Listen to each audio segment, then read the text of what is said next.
Olá pessoal, tudo bem?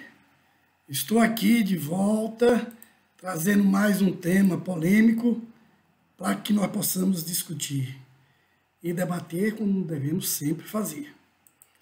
Desta vez, eu quero fazer algumas reflexões sobre a apropriação do nome de um continente pelos Estados Unidos da América.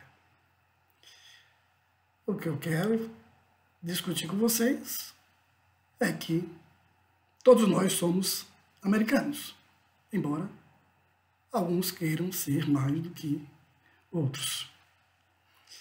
Pois bem, esse é um assunto que, de forma recorrente, eu tenho tratado em minhas aulas de geopolítica.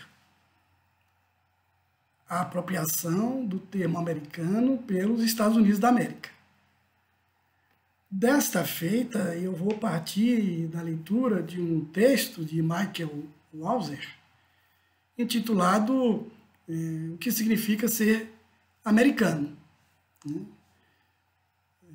Na verdade, eu vou fazer uma abordagem a partir desse texto, quando o autor ele se propõe a fazer uma reflexão sobre não somente o sentido dessa expressão, como do próprio caráter da identidade do cidadão nascido naquele país, bem como de sua relação com o caráter da nação ou do nacionalismo. Esse foi um texto que me chamou a atenção e, a partir de sua leitura, eu faço, então, essa discussão e essa abordagem.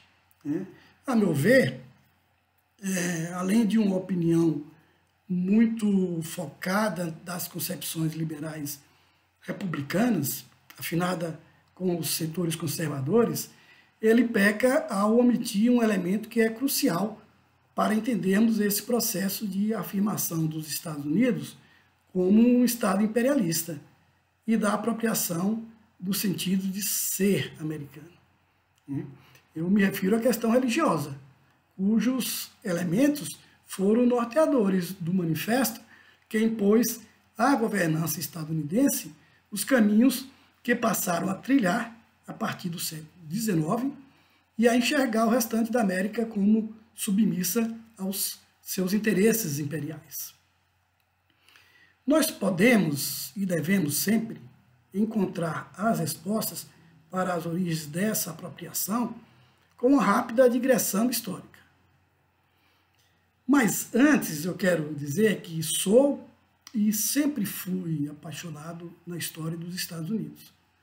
Em todo o seu processo, desde a transformação de colônia em um dos primeiros países independentes e de constituição republicana, por meios revolucionários.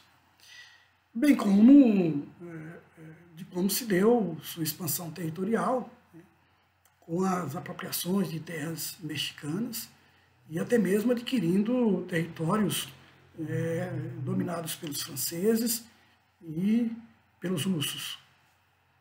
E suas conquistas territoriais, que se conta pela bravura dos exploradores, em suas histórias oficiais, mas omite-se o verdadeiro genocídio do povo autóctone, os indígenas. Apaixonar-se por uma história não significa compactuar com os malfeitos, muito menos aderir aos arroubos imperiais ou imperialistas que passaram a caracterizar esse país a partir do século XIX. Tenho repetido que os Estados Unidos nasceu como um país sem nome.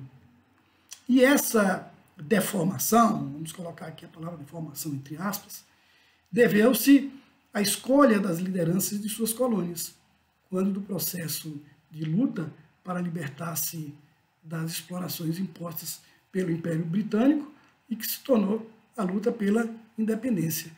Na verdade, houve uma união de 13 colônias que se juntaram para lutar contra os ingleses a partir da resistência em aceitar os exorbitantes impostos cobrados pela produção de chá. Ao final de uma intensa luta, a declaração de independência não firmou como se deu, por exemplo, na França, um Estado-nação com sentido federado e unificado. A Declaração de Independência dos Estados Unidos manteve a autonomia pré-existente considerando cada uma das 13 colônias com plenas liberdades em aspectos que visavam reforçar o sentimento de que elas possuíam características identitárias próprias, refletidas nas origens, tanto religiosas como étnicas. Vou usar essa palavra na falta de uma outra.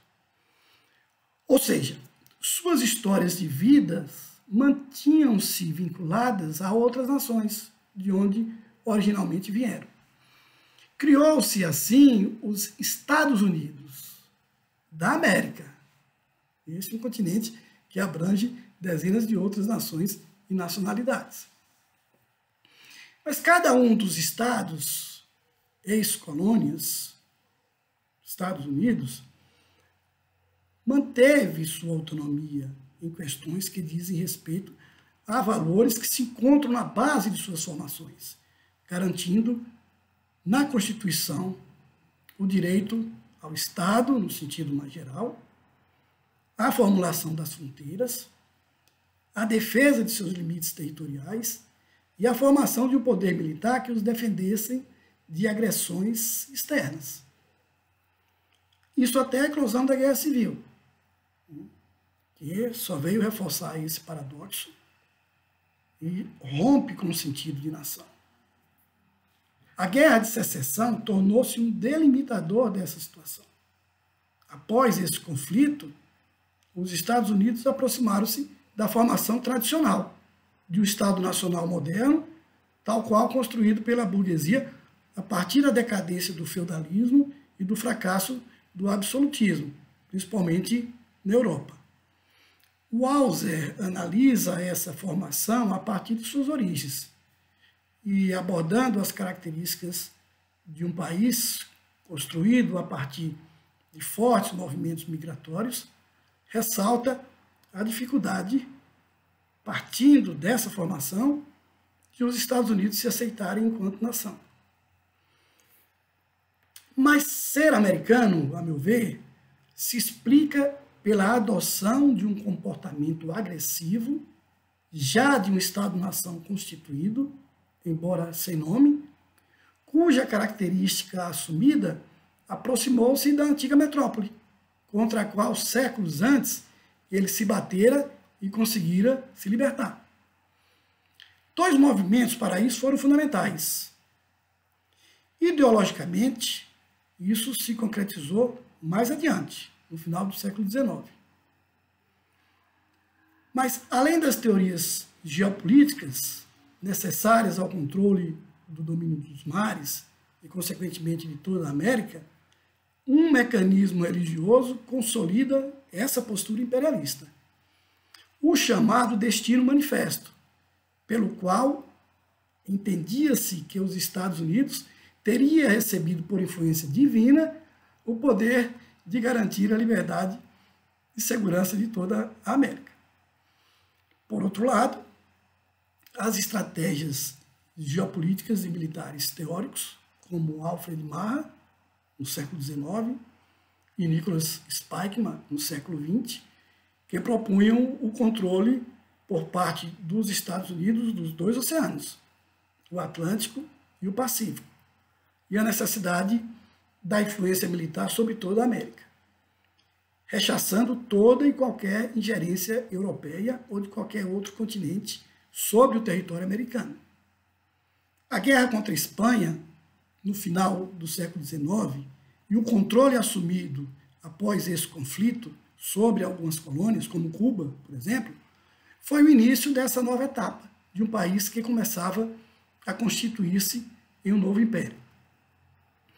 A palavra de ordem América para os americanos veio juntar-se às concepções de uma política intervencionista agressiva, consolidada pela chamada política do porrete, ou o Big Stick, ameaçando todos aqueles que ousassem invadir o solo americano ou os que, porventura, se revoltassem contra as políticas estadunidenses.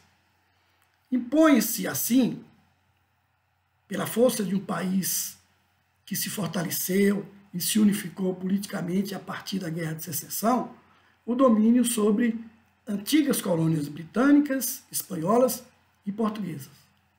Se não no sentido tradicional do velho colonialismo, mas agindo de outra forma, estabelecendo em cada uma delas governos submissos e ou subalternos.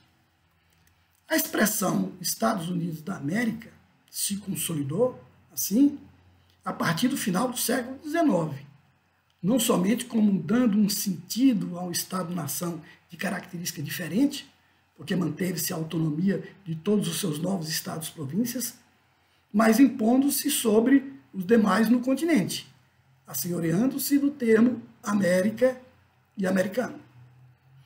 A difusão desse termo, a ponto de tornar-se uma expressão definitiva na identificação de quem é nascido nos Estados Unidos, deveu-se ao poder que essa potência passou a exercer por todo o continente americano, principalmente devido à submissão secular das elites tradicionais dos países coloniais, dos países colonizados, que aceitaram essa influência e a apropriação do termo americano pelos Estados Unidos e se propuseram a difundi-lo em todo o seu aparato midiático. De tal forma que essa expressão passou a ser comumente utilizada, inclusive em livros didáticos, embora nitidamente farsesca e historicamente uma vergonhosa mentira, aceita inclusive por intelectuais, dentre os quais muitos historiadores. A apropriação do termo americano por um país que surge sem nome e a aceitação submissa por parte das colônias, por mecanismos políticos e culturais, demonstra o enorme poder que, a partir do final do século XIX, o Império estadunidense passou a impor para toda a América e daqui para o mundo a partir do início do século XX. Considerar o cidadão nascido nos Estados Unidos como americano é tanto uma verdade como dizer que os que nascem no Brasil, no Uruguai, no Chile, na Argentina e em tantos outros países desse imenso continente chamado América também o são. Assim como são europeus os que nascem na França, na Alemanha, na Irlanda, na Inglaterra, na Itália, etc. Mas por que falar, por que insistir em falar de americanos aos que são estadunidenses? É o velho hábito que se tornou uma cultura política mantido pela força da coerção, da subserviência e da aceitação do poder imperial.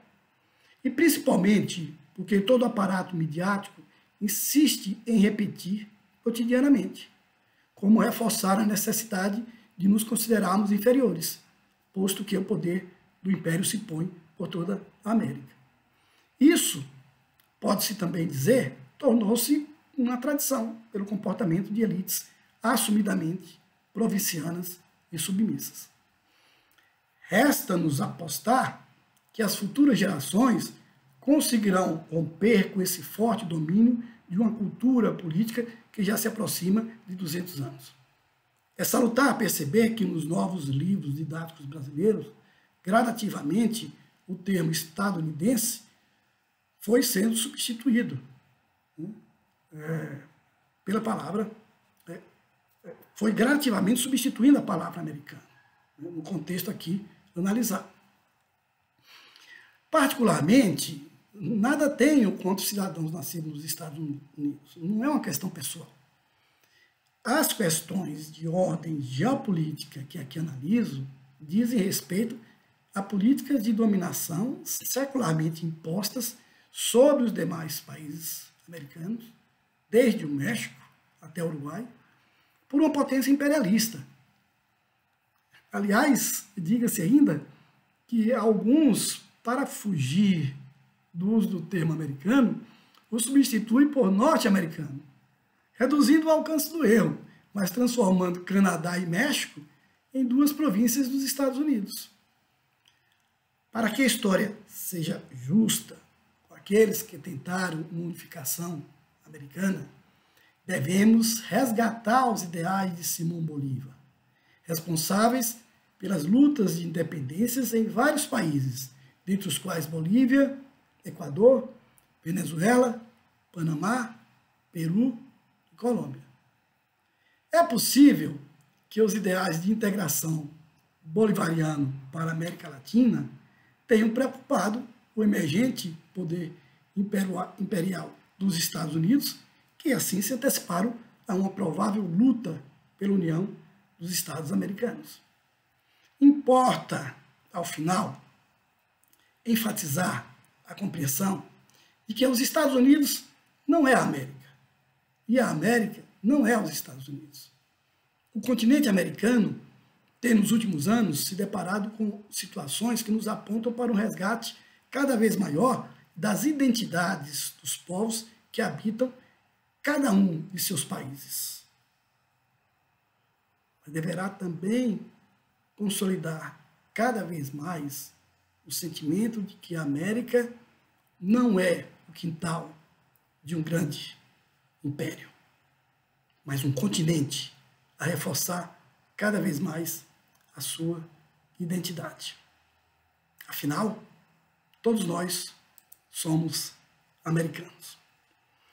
Muito obrigado a todos e a todas que continuam participando aqui do meu canal. Peço que se inscrevam, que deem um like, um gostei nos vídeos, nas postagens, para que nós possamos continuar levando a um público cada vez maior esses debates e essas discussões polêmicas que eu procuro trazer aqui.